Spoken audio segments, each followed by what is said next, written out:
warahmatullahi wabarakatuh. Pertama-tama yang saya hormati Bapak Kepala Sekolah yang hadir membersamai dengan saya, begitu juga dengan guru-guru hebat yang meluangkan waktu mengikuti kegiatan pada pagi hari ini. Jadi saya di sini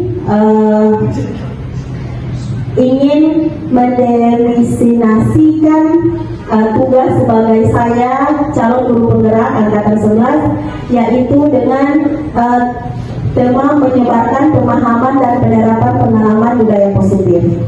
Jadi sekali lagi saya ucapkan terima kasih untuk Bapak Ibu guru yang telah hadir membersamai saya. Insya Allah kegiatan ini akan berjalan dengan lancar. Jadi sebelum saya pindah ke materi, boleh kita ice breathing dulu ibu-ibu, bapak guru boleh? Oke, bisa. Jadi ice breathingnya tepuk tangan semangat ya? Oke, siapa yang bisa atau saya pandu dari sini? Iya, baik. Jadi ice breathingnya kalau saya bilang tepuk tangan semangat, dari dulu bapak ibu, dari supaya rileks dalam mengikuti kegiatan ini. Ya, terima kasih bapak ibu. Jadi tepuk tangan semangat. Ya, jadi begitu ya. Iya. Tepuk tangan semangat. Se. Ma. Ingat. Semangat. Oke, sekali lagi ya supaya lebih kompak. Tepuk tangan semangat. Se. Ma. Semangat. Oke, silakan duduk kembali Bapak Ibu. Terima kasih banyak. Oke, terima kasih ibu-ibu sangat ceria pada pagi hari ini. Jadi saya kembali ke materi, Bapak Ibu mungkin sudah segar-segar ya, sudah full senyum. Ya, alhamdulillah. Jadi hari ini saya akan menjelaskan tentang penyebaran pemahaman dan penerapan pengalaman positif. Sebelum kita pindah ke apa itu budaya positif, mungkin Bapak Ibu sudah menerapkannya, ya. Berbicara dengan budaya positif berarti tentang kita sebagai seorang guru menerapkannya kepada peserta didik hal-hal yang baik. Ya, begitu Bapak Ibu ya. Ya, mungkin sudah ada. Kita apalagi kita di sekolah ini pasti ada hal-hal yang tidak boleh kita lakukan kalau memang itu dilarang oleh sekolah.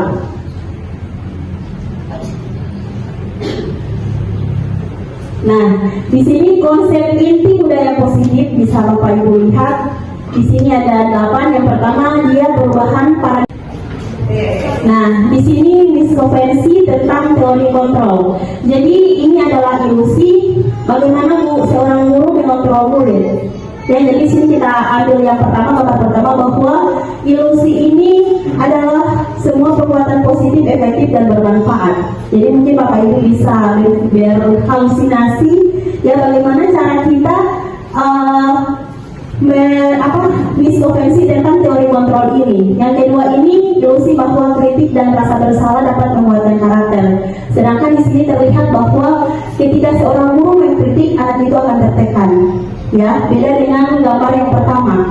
Kalau kita mengayomi, ya, dengan cara yang baik, anak itu akan merasa tidak tertekan dan akan menerima saran kita, ya. Dan gambar ketiga begitu juga ilustrasi bahwa orang dewasa berhak memaksa. Kita memang seorang guru kadang memaksa, sedangkan siswa itu kadang tidak mau menerima dengan hal-hal yang paksaan. Ya, jadi ini mungkin kita mungkin pernah melaksanakan itu, tapi insya Allah dari pengipasan yang saya terapkan ini semoga pola pikir Bapak Ibu akan berubah. Ya Bapak Ibu? Ya. Oke, jadi kita lihat dari gambar ini. Mungkin kita juga sebagai seorang guru pernah melakukan entah poin 1, poin 2 atau poin 3 ini. Ya, pernah. Iya. Nah, di sini stimulus respon lawan teori kontrol yaitu pandangan tentang dunia. Di sini stimulus respon tentang dunia yang pertama realita, kebutuhan, Jadi kebutuhan semua manusia itu sama. Yang kedua, semua orang melihat hal yang sama. Ketiga, kita mencoba mengubah orang agar berpandangan sama dengan kita. Keempat, perilaku buruk dilihat sebagai suatu kesalahan. Yang kelima, orang lain bisa mengontrol saya.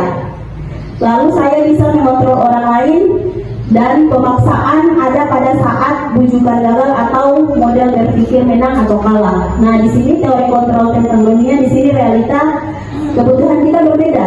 Memang kenyataannya begitu, kebutuhan kita berbeda. Padahal kita berpikir bahwa kebutuhan kita sama, padahal berbeda.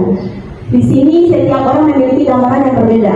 Jadi bertolak belakang dengan stimulus respon yang pertama yang saya bacakan tadi.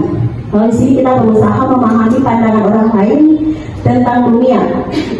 Lalu semua perilaku memiliki tujuan.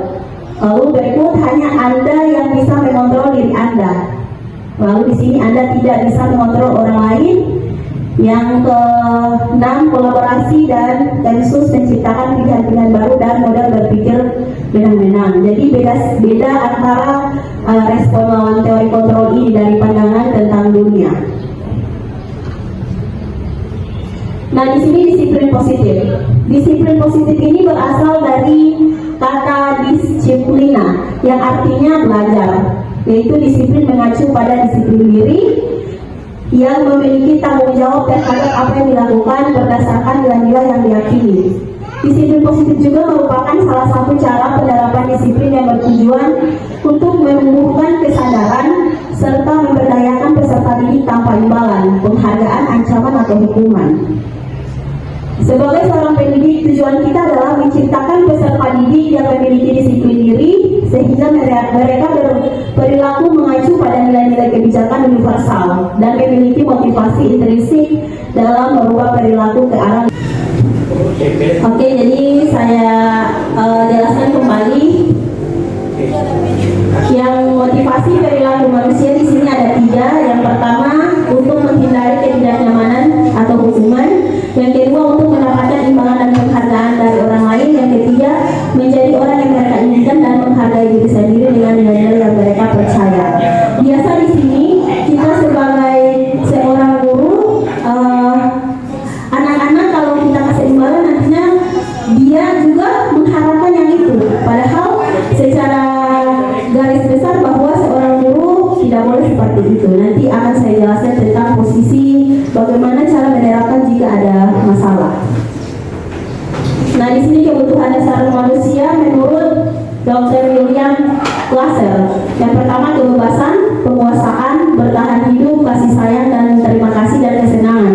Jadi semua kita sebagai manusia memiliki rasa ini. Ya Bapak Ibu ya, kita juga sebagai seorang guru, pendidik pasti memiliki rasa ini. Kita ingin bebas, kita ingin ada rasa penguasaan, bertahan hidup seperti makan dan minum. Lalu juga kita ingin disayang dan ada rasa diterima ya. Kita juga sebagai seorang guru, apapun yang kita ingin utarakan, apa yang kita rasakan, kita mengharapkan terhadap orang lain, kita harus diterima dan kesenangan. Pasti semua. Jadi begitu juga dengan peserta didik memiliki rasa ini. Jadi bukan cuma kita sebagai seorang guru, peserta didik juga memiliki kebutuhan manusia seperti ini. Nah, di sini konsep disiplin dengan identitas gagal. Nah, di sini hukuman. Hukuman di sini bisa kita lihat Bapak Ibu, menyakitkan, tidak nyaman, murid takut, memaksa, murid menyembunyikan kesalahan, dan murid menjadi rendah diri. Jadi itu termasuk hukuman. Bisa kita lihat Bapak Ibu ya, beda dengan penghargaan lagi. Kalau penghargaan ini nantinya siswa tidak akan jadi efektif. Lalu merusak hubungan, sifat iri, mematikan kreativitas, menghukum dengan sistem ranking. Biasa begitu kan, kalau penghargaan kita akan juara 1 kau, juara 2 kau, itu tidak boleh sama sekali. Lalu pengajuan pertanyaan dan merampas hak menghargai dirinya sendiri. Jadi tidak boleh. Jadi dalam disiplin positif tidak boleh kita menggunakan hukuman ataupun penghargaan. Tidak boleh sama sekali. Lalu di sini yang kita harus konsep disiplin dengan identitas sukses. Di sini kita pakai konsekuensi dan restitusi. restitusi. Maaf. Jadi di sini adalah pertama penguatan jangka pendek, ya. Lalu kedua baru monitoring berkelanjutan, ketiga stimulus respon, keempat murid menghormati peraturan, dan kelima kehilangan waktu untuk menunggu kesalahan. Jadi ini kalau kita pakai konsekuensi. Biasa begitu kalau kita di kesepakatan kelas tidak ada hukuman, hanya konsekuensi. Tetapi hal yang baik adalah restitusi. Di sini kalau kita menerapkan hal restitusi, di sini murid akan bertanggung jawab untuk perilakunya. Nanti saya akan perlihatkan video saya saat menangani kasus saya terhadap peserta didik. Lalu yang kedua yaitu fokus pada pemecahan masalah jangka panjang. Yang ketiga murid menghormati dirinya dan orang lain. Yang keempat teori kontrol, dirinya memang kontrol. Dan yang kelima murid bersemangat memperbaiki kesalahannya. Nah, di sini konsep disiplin pendekatan restitusi. Pengertian restitusi adalah proses menciptakan kondisi bagi murid untuk memperbaiki kesalahan mereka, sehingga mereka bisa kembali pada kelompok mereka dengan karakter yang lebih kuat. Jadi di sini kita ambil dari kutipan dosen ya. Lalu ciri-ciri restitusi yaitu bukan untuk menebus kesalahan, namun untuk belajar dari kesalahan. Yang kedua memperbaiki hubungan. Yang ketiga tawaran bukan paksaan. Yang keempat restitusi menuntut untuk melihat ke dalam diri. Yang kelima restitusi mencari kebutuhan dasar dan mendasari tindakan. Dan yang keenam fokus pada solusi. Nah, di sini 5 posisi kontrol. Sebelum saya menjelaskan kelima ini, biasa Bapak Ibu guru menggunakan posisi kontrol yang bagaimana saat menangani siswa ada masalah. Coba kita lihat dulu. Biasa Bapak Ibu menangani seperti bagaimana? Seperti teman pemantau, penghukum, atau pembuat rasa bersalah, atau manajer. Ya, saya Ibu Lutfa bagaimana? Ibu biasanya menggunakan bagaimana saat menangani siswa? Terima kasih. Alhamdulillah semenjak saya sudah mulai paham tentang posisi kontrol restitusi ini, saya menghindari sekali sebagai seorang penghukum. Sejak lama saya sudah menghindari sekali bagian penghukum. Saya berusaha untuk sebagai manajer, walaupun kadang masih pada posisi memantau juga, tapi berusaha selalu untuk posisi manajer. Saya ingin anak-anak bisa paham potensinya dia di mana, dia bisanya di mana, sehingga dia bisa bertanggung jawab atas pilihan-pilihannya. Saya awali itu di kelas pembelajaran saya. Saya sudah lama bisa ditanya ke anak-anak, saya tidak pernah lagi berada di posisi penghukum atau membuat rasa bersalah. Iya. Dari itu. Iya, makasih banyak Ibu Lutfa. Mungkin dari masukan dari Ibu Lutfa mungkin juga akan diterima oleh saya dan Bapak Ibu guru. Mungkin pertama, ketua OSIS tidak dihargai. Ini hanya contoh ya, mungkin insya Allah kalau Bapak Ibu ini memang harus kita sebagai guru harus menerapkannya.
langsung kenapa kau melakukan itu atau salah itu, tidak boleh begitu. Kita tanyakan dulu, lalu ketika mereka mencurahkan apa yang mereka rasakan, kita juga harus di posisi mereka.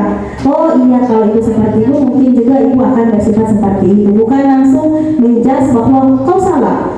Tidak boleh begitu. Baru sampai mereka meyakinkan diri bahwa oh iya ibu saya salah telah melakukan itu. Lalu kita tanyakan lagi apakah itu sesuai keyakinan kelas kita.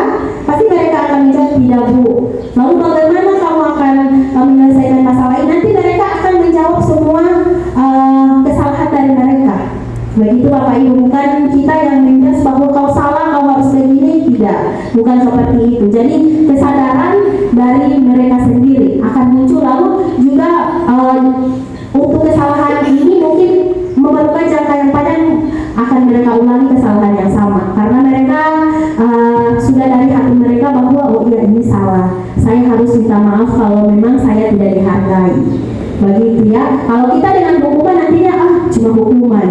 Atau mungkin kalau ada misalnya prestasi-prestasi apa atau ada kesalahan apa kita kali jangan begitu nantinya mereka akan berpikir bahwa cuma begitu tahu, ya kan?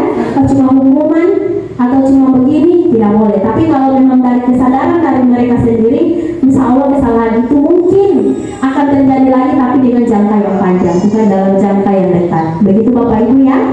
Oke, alhamdulillah. Terima kasih Bapak Ibu. Nanti saya akan pindah ke sesi pertanyaan. Jadi Bapak Ibu, itu adalah pemaparan dari saya.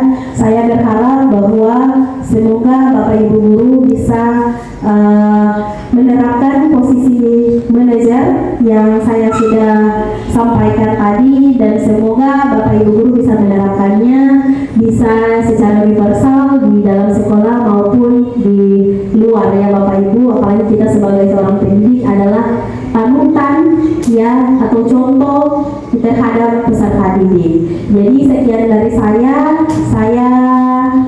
buka sesi pertanyaan. Jika ada yang ingin bertanya atau masukan dari saran, saya persilahkan. Baik Bu, Ibu Lutfa.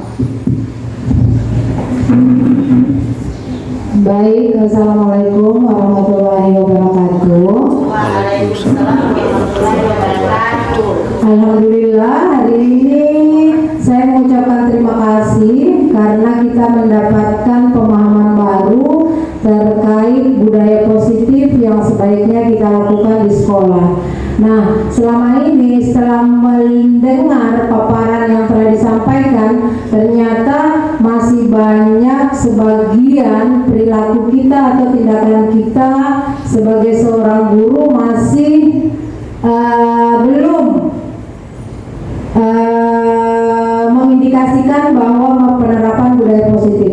Nah, untuk topik ini sebenarnya sangat bagus sekali ketika seandainya semua rekan sejawat bisa hadir di sini. Tapi apa boleh buat karena sebagian besar sedang ada jam di kelas. Nah, di budaya positif ini kan tidak menghendaki hukuman dan penghargaan. Ya Bu Irna ya, yang saya tanyakan begini, selama ini kita kan masih menerapkan sistem kejuaraan kelas, ranking kelas. Sebenarnya itu kan sudah tidak boleh sama sekali, karena pada dasarnya setiap anak itu memiliki potensi, memiliki kemampuannya masing-masing di bidangnya masing-masing. Jadi kalau memberikan peringkat atau juara itu artinya kita hanya memetakan anak pada level pengetahuan saja, hanya kecerdasan pengetahuan, sementara anak-anak ini memiliki puluhan kecerdasan yang lain. Nah, yang saya tanyakan, bagaimana kira-kira upayanya CGP? Ini kan sudah panutan ya. Kemarin saya main sendiri, hanya saya yang sejak tahun 2013 itu saya tidak memberikan kejuaraan di kelas saya. Walaupun orang tua menuntut anak saya juara berapa, saya jawab tidak. Semua anak juara bagi saya. Nah, yang saya tanyakan, kira-kira upaya apa yang CGB akan lakukan untuk menularkan budaya positif ini, khususnya kejuaraan kepada rekan sejawat dalam waktu dekat ini. Hanya itu. Mantap, full CGP. Oke, Masya Allah, tepuk tangan dulu untuk pertanyaan yang sangat menarik ini ya. Masih ada? Ya, sebelum saya menjawab, masih ada yang ingin Bapak Ibu tanyakan? Pas, oke, hanya Ibu Lutfa saja. Oke, Bismillahirrahmanirrahim, saya akan mencoba menjawab. Mungkin jika ada yang kurang bisa Bapak Ibu tambahkan ya, karena saya hanya menjawab sepengetahuan saya dulu yang saya ketahui ya. Jadi kita belajar sebagai CGP ini, kita belajar dari modul per modul itu. Kita di awal modul itu kita belajar tentang filosofi Ki Hajar Dewantara, di mana seorang guru ya tidak ada paksaan terhadap peserta didik. Yang awalnya kita tahu begitu dulu, bahwa sistemnya dalam pendidikan sekarang ini tidak ada kata tidak ada kata menuntut. Jadi peserta didik harus begini, peserta didik harus begitu. Kita kembali lagi seperti Ibu Lutfa katakan bahwa semua peserta didik itu memiliki potensi, banyak potensi yang mungkin kita sebagai seorang guru hanya mengenali satu potensi saja, seperti tadi pengetahuan ya Bapak Ibu guru ya, ternyata di dalam diri seorang anak itu banyak sekali potensi masing-masing. Mungkin kelebihannya seperti ini, kelebihannya seperti itu. Kita sebagai guru harus menelaah ya, jadi harus memperhatikan bahwa kebutuhan peserta didik itu berbeda-beda. Begitu dulu yang saya akan jelaskan. Lalu kita mengarah ke guru-guru. Dan seharusnya semua guru ini harusnya masuk guru penggerak ya, Bapak Ibu guru, harusnya, karena banyak sekali materi yang sangat menarik. Dulunya saya terkesan bahwa saya ini menuntut ya, menuntut harus nilainya begini, kau harus begini. Saya sempat begitu, saya tidak memposisikan diri saya sebagai manajer. Tidak, saya posisi mungkin yang 5 itu saya mungkin sudah pernah kepada peserta didik, yang sebagai teman, pendukung, mungkin saya seperti itu. Tetapi saat belajar CGP ini, Masya Allah, sekali Bapak Ibu guru, Masya Allah.